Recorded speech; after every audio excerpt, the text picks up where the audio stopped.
Bom dia, paz do Senhor, Deus te abençoe, o Senhor esteja sobre a tua vida, sobre a tua casa, sobre a tua família, o Senhor se manifeste, trazendo poder, trazendo mover de vida, uma quarta-feira abençoada em nome de Jesus. E que, acima de tudo, o Senhor esteja trabalhando tudo aquilo que diz na palavra, né? Que o Senhor, Ele trabalha. Jesus fala, o meu Pai trabalha e eu também. E qual é o trabalho da Trindade? O trabalho da Trindade é exatamente nos levar ao conhecimento, à plenitude da vida abundante através de Jesus Cristo, porque Ele é autor e consumador da nossa fé. E a Bíblia fala que quanto mais eu conhecer ao Pai e ao seu Filho a quem Ele enviou, mais eu terei vida eterna, mais eu viverei a vida eterna. A vida eterna já será uma verdade sobre a minha vida, sobre a minha casa, sobre a minha família, em nome de Jesus. Bom dia, Bispo Antônio, Deus abençoe. Beijo para vocês aí, Priscila, Suzy. Espero que esteja tudo bem aí no tratamento. Estou orando, hein? Pelo tratamento do Bispo Antônio, pela saúde dele, pela tua saúde, em nome de Jesus. Estamos falando sobre o livro de Mateus. Mateus significa dom de Deus, graça de Deus ou dádiva de Deus, presente de Deus. E essa condição é maravilhosa porque Mateus, né, o chamado Levi, não tinha qualquer coisa que levasse a ele ser um dom de Deus, principalmente para sua casa, para sua família, para a comunidade na época, para a religião da época. Levi, né, que é o nome, vamos chamar assim, de batismo de Mateus, Levi era um homem mal querido por todos e por tudo, porque ele era um publicano, era um cobrador de impostos. Mas você percebe que ele tem uma mudança total, uma transformação total como servo de Deus, um homem de Deus que escreve o Evangelho de Mateus, o apóstolo Mateus. Então vamos lá, versículo 9. Mateus capítulo 5, versículo 9. Já falamos que as bem-aventuranças dizem respeito àquilo que, na minha relação com Deus, as quatro primeiras bem-aventuranças, e as outras bem-aventuranças é a minha relação com os meus pares, com o meu próximo, né? As quatro primeiras fazendo alusão exatamente aos quatro primeiros mandamentos de Moisés, quando Moisés compilou ali nas tábuas, né? Nas tábuas de pedra, a lei do Senhor, e ele compilou os 10 mandamentos, e Jesus também sobe ao monte, agora monte das bem-aventuranças, ou monte das beatitudes, e ele também compila a lei do Senhor, mas não apenas, vamos chamar a lei no sentido legal, legalista, mas é a lei de coração, daquilo que nós desejamos fazer, né? Tudo na obra de Deus, ela tem um valor, e o valor é exatamente o nosso querer, o nosso desejar. Eu sempre falo que o maior dom do gênero humano é o dom do livre-arbítrio, né? Eu vou decidir sobre o meu próximo caminho. Eu vou decidir sobre o meu próximo minuto. E isso é um valor inestimável aos olhos da Trindade. Em nenhum momento Deus coloca goela abaixo alguma coisa. Mas Deus deseja que eu deseje, que eu deseje estar com Ele, viver a sua vontade, viver a sua lei, viver a sua palavra, viver os seus estatutos, né? Os estatutos que pertencem à lei do Senhor. E isso é maravilhoso, quando eu me proponho a viver. Porque Deus fala assim, eu proponho bem e não mal. Eu proponho a bênção e não a maldição. Eu proponho a vida e não a morte. Então vamos lá? Mateus capítulo 5, versículo 9 diz assim: Bem-aventurados os pacificadores, porque serão chamados filhos de Deus. Bem-aventurados os pacificadores, porque serão chamados filhos de Deus. Então a Bíblia aqui prescreve que eu não posso apenas ter uma paz. Eu tenho que ter a paz, claro, que para que eu seja pacificador, primeiro eu esteja apaziguado comigo mesmo.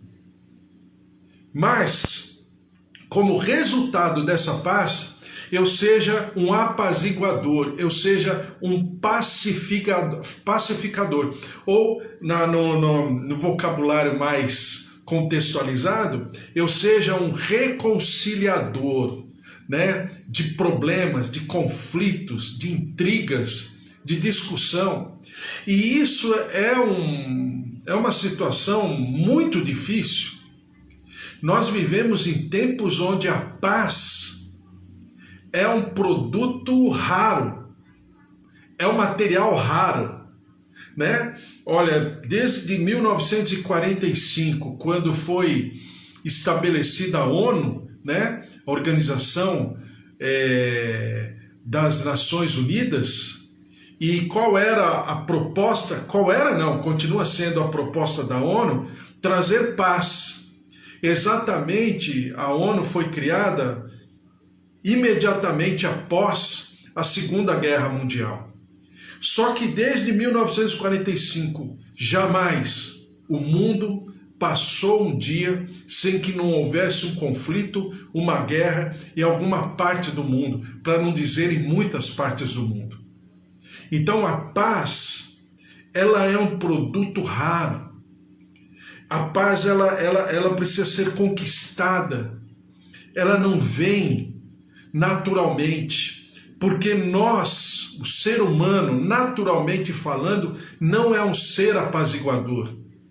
O ser humano, naturalmente falando, é um ser de conflito, é um ser de intriga. De toda a criação de Deus, né, de todos os animais, o gênero humano vamos chamar assim, desculpe, de maneira didática, o ser humano é o animal mais conflituoso que existe. Em primeiro lugar, conflito consigo mesmo. Segundo, conflito com Deus, porque a Bíblia fala que nós somos filhos da ira. A Bíblia fala que nós somos filhos da desobediência. Então, conflito com Deus. Em terceiro lugar, conflito com os nossos pares. Nós somos os seres mais conflituosos que existem no universo, na criação. Então, quando a gente fala de paz, a gente fala das intrigas familiares, das intrigas de casal, das intrigas em relação à vida profissional, aos colegas de trabalho, a questão do disputar a qualquer preço, né, a posição do outro. Todos são inimigos, todos são adversários ao seu redor. Você tem adversário comercial, você tem adversário profissional, você tem adversário, enfim, tudo é adversário. E o pior de tudo, houve uma época, um pequeno espaço de tempo que eu trabalhei na Assembleia Legislativa aqui em São Paulo, né? E eu ouvi uma coisa que eu jamais esqueci, que os políticos conversando e tal ali, e um deles falou assim, mais, né, a boca pequena. Ele falou assim, falando para mim, para outros que estavam ali, que representávamos, né, a igreja evangélica. Ele falou assim, vocês têm tudo na mão. É uma quantidade de crente que tem no Brasil que é, assim, muito grande. Vocês têm uma capacidade de arrebanhar, de convergir, né, grupos e grupos e tal, mas vocês não fazem. Porque vocês são uma classe muito dividida. Vocês não conseguem se relacionar entre vocês. Vocês fazem conflito entre vocês mesmos. Uma placa contra outra placa, uma denominação contra outra denominação, um pastor contra outro pastor. A gente ouviu aquilo e vou te dizer, esse homem, né, como diz a Bíblia, né, a pedra clamando, esse homem tinha completa razão. Então, ser um apaziguador, um pacificador, um reconciliador é um produto, é o fruto, é o resultado de uma relação com Deus, porque não tem como de mim mesmo ser um apaziguador. E pelo contrário, mesmo sabendo de tudo isso, eu preciso trabalhar isso intensamente na minha vida a todo momento. Por quê? Porque nós somos naturalmente seres de divisão, de conflito. Mas Deus faz a diferença. A palavra do Senhor fala, né, e a gente entende que paz não como eu sempre falo, paz de toque de recolher, né? Outros chamam de paz de cemitério. E o que é paz de cemitério? É a falta de conflito, né? Paz de cemitério, ou como eu falo, paz de toque de recolher, não é paz. É apenas a ausência de conflito. Mas a ausência de conflito, aos olhos de Deus, não é paz. Paz também não é paz de trégua, né? Aquela trégua que quando dois países ou duas etnias, eles, por alguma razão, eles combinam de não estarem guerreando um contra o outro por algum tempo. Paz de trégua é a paz quando as pessoas estão paradas apenas se armando, colocando munição na arma, para depois voltarem ao conflito. Isso também não é paz. Essa paz política, uma paz, né, que parece que está tudo bem, mas quando você vai nos corredores, está um conflito, uma situação, um querendo engolir o outro, também isso não é paz. Então, o que é paz para Deus?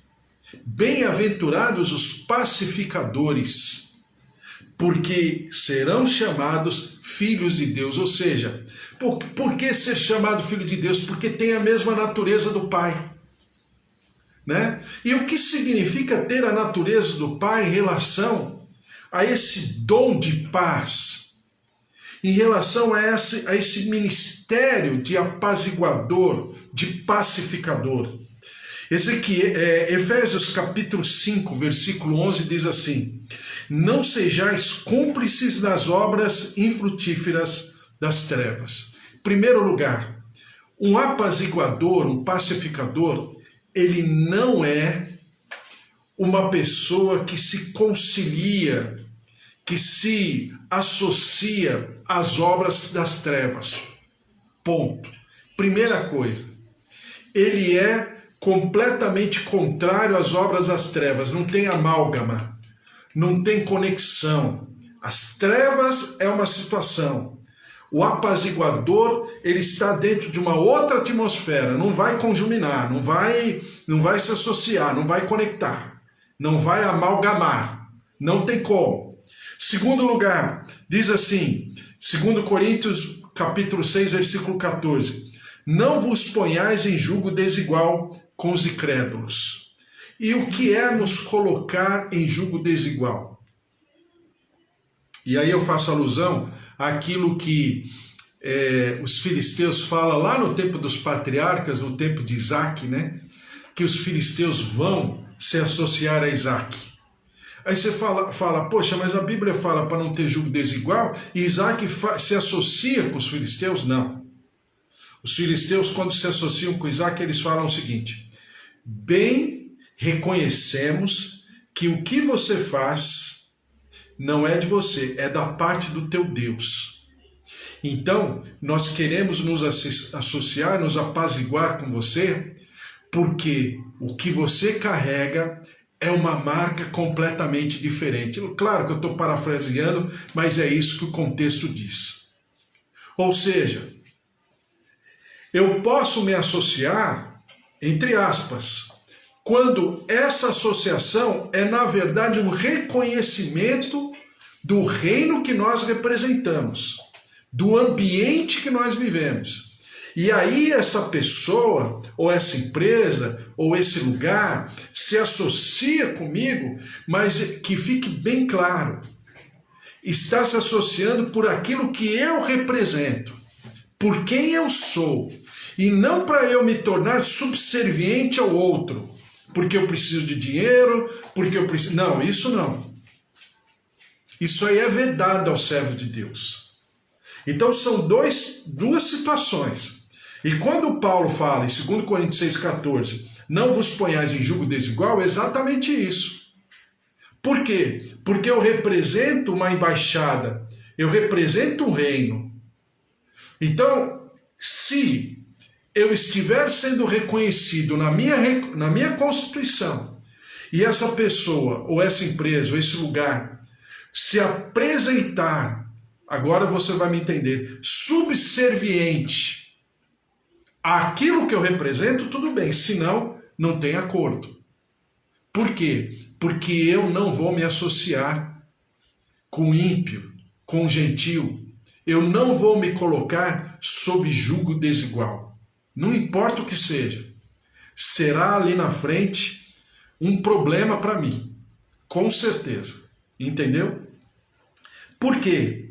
Porque a Bíblia fala que nós somos semeadores da paz.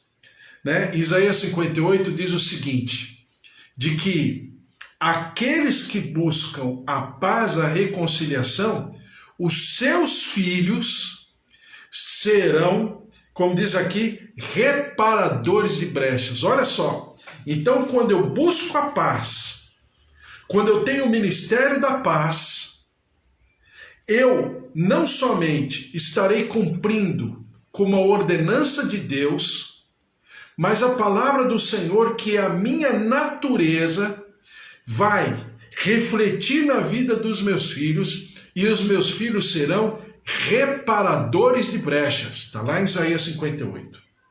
Isso é maravilhoso.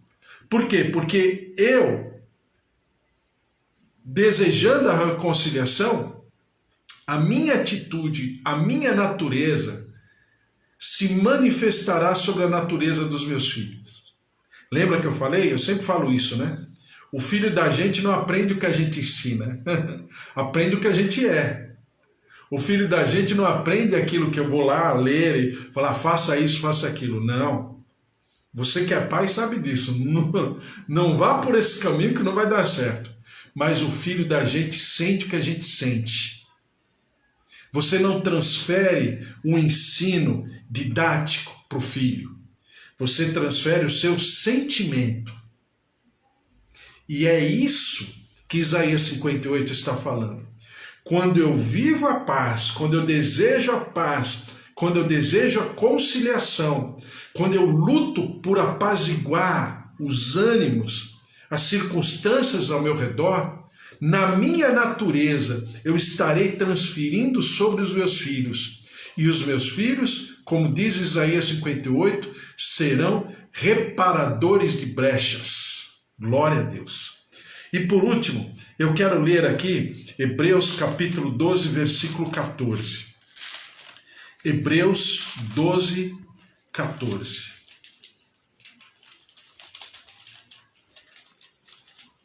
Hebreus 12, 14. Uma passagem conhecida, mas eu quero ler.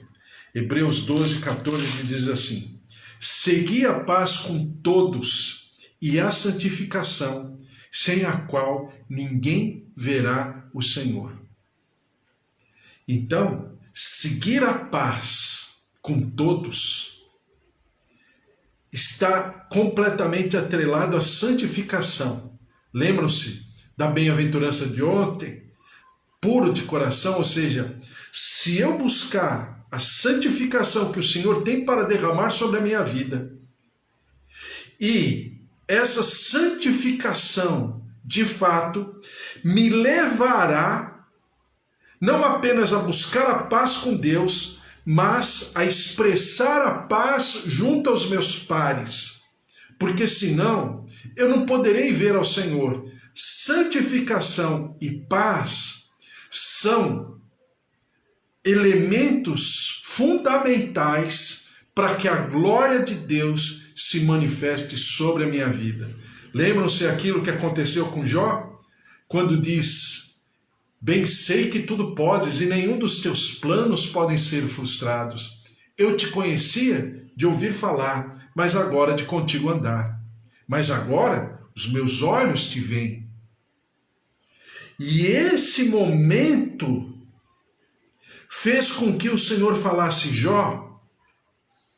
Não, falasse para Jó não. Deus nem fala com Jó. Nem sempre Deus fala com seu servo, né? Na maioria das vezes. Mas Jó fala com os amigos de Jó: vai até Jó, porque eu virei a intercessão, a oração de Jó por vocês. Vai até Jó. Então o Senhor fala com os amigos de Jó.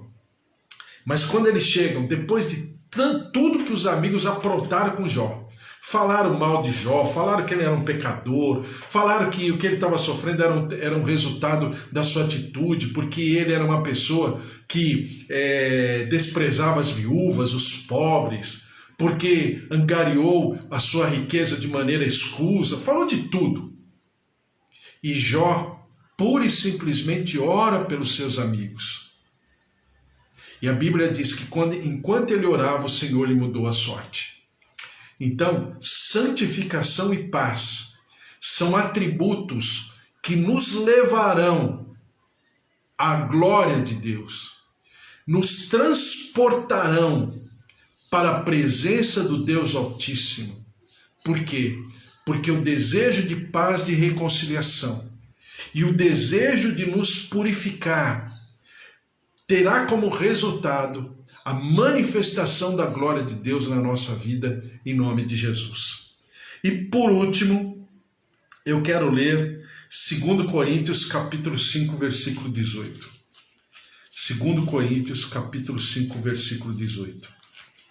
Diz assim: ora, tudo provém de Deus que nos reconciliou consigo mesmo por meio de Cristo. Primeiro, a paz com Deus. E a paz com Deus só poderá vir através de Jesus Cristo. Não tem outro caminho. O único caminho é Jesus, que me levará à reconciliação com Deus. Diz aqui: e nos deu o ministério da reconciliação. Resultado: eu terei o ministério da reconciliação. A saber que Deus estava em Cristo, reconciliando consigo o mundo, não imputando aos homens as suas transgressões, e nos confiou a palavra da reconciliação. Então, ministério da reconciliação, palavra da reconciliação.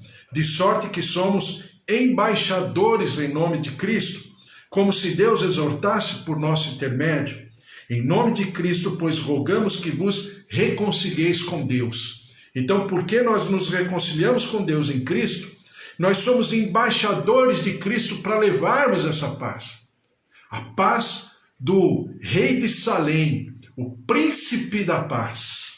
Diz aqui: aquele que não conheceu o pecado, ele o fez pecado por nós, para que nele fôssemos feitos justiça de Deus. Então, ele atraiu para si o nosso pecado, para que nós pudéssemos atrair para nós, através dele, a paz de Deus. Então, esse mover apaziguador é, na verdade, o resultado dos atributos de Deus derramados sobre a nossa vida. E a Bíblia diz assim, Isaías 52:7, quão formosos são sobre os montes os pés do que anuncia as boas novas, que faz ouvir a paz, que anuncia coisas boas, que faz ouvir a salvação e que diz: o teu Deus reina. Então, quão formosos são os pés daqueles que anunciam a paz, que são promotores da bênção e do reino dos céus aqui na terra. Por quê? Porque nós estamos anunciando o amor, a bênção, a plenitude do Senhor através do senhorio e da salvação em Jesus Cristo, em nome de Jesus. Bem-aventurados, né? Os pacificadores, porque eles serão chamados filhos de Deus, porque a natureza do Senhor foi incorporada na nossa vida e nós somos chamados embaixadores da paz. Amém? Glória a Deus, a palavra de Deus é maravilhosa e você é o embaixador da paz. Não é fácil? Não é. Nos esfolamos, com certeza, mas é um ministério da reconciliação. Nós temos o Espírito da reconciliação, nós temos o ministério da reconciliação e nós trazemos no bojo da nossa existência palavras de reconciliação em nome de Jesus. Bem-aventurados os pacificadores, porque eles serão chamados filhos de Deus. Oi, Thaís. Quanto tempo, Thaís? Um beijo para você. Um beijo pro Improta. Deus abençoe a todos aí vocês. Um beijo para todos vocês. Márcio Improta, um servo de Deus.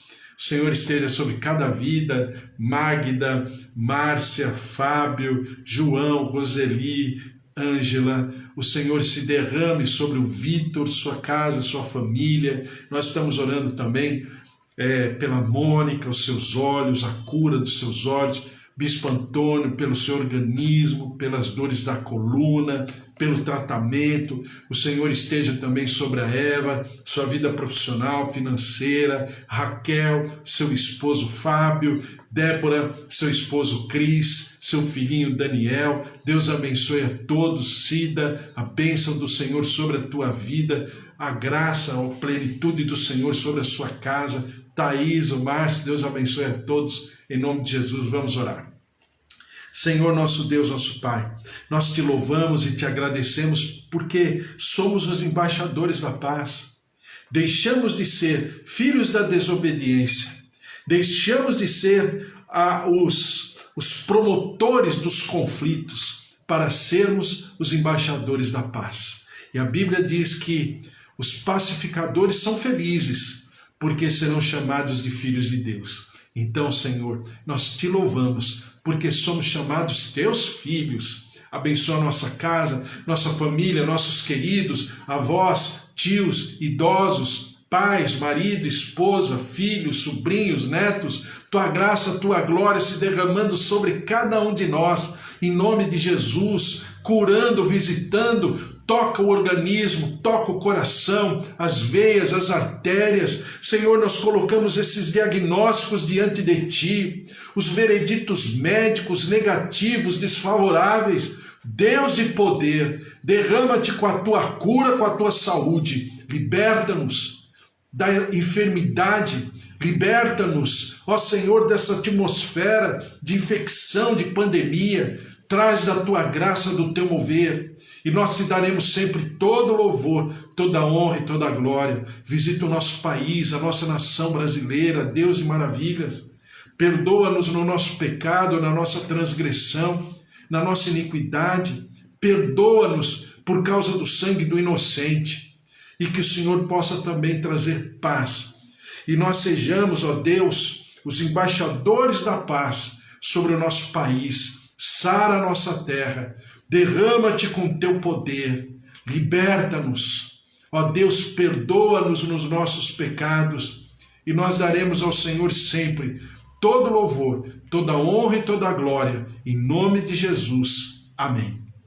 Amém? Glória a Deus, Deus te abençoe, o Senhor esteja sobre a tua vida, que o amor de Deus Pai, a vida vitoriosa em Jesus Cristo e as consolações do Espírito Santo estejam sobre a tua vida em nome de Jesus. E que, se o Senhor é o teu pastor, de nada você terá falta. Sabe por quê? Porque o Senhor Deus é tudo na tua vida, na tua casa, na tua família. Porque se Deus é por nós, quem será contra nós? Então que o Senhor esteja sobre a tua vida, você tenha uma quarta-feira maravilhosa e amanhã às 10 horas da manhã estaremos de volta, tá bom? Espero que você esteja aqui comigo. Vamos orar, pensar um pouquinho sobre a palavra e mais uma vez clamar pelo nosso país, pela nossa casa, pela nossa família, em nome de Jesus. Beijo, beijo, Bispo Antônio, Deus abençoe, Magda. Beijo para você, Valtir.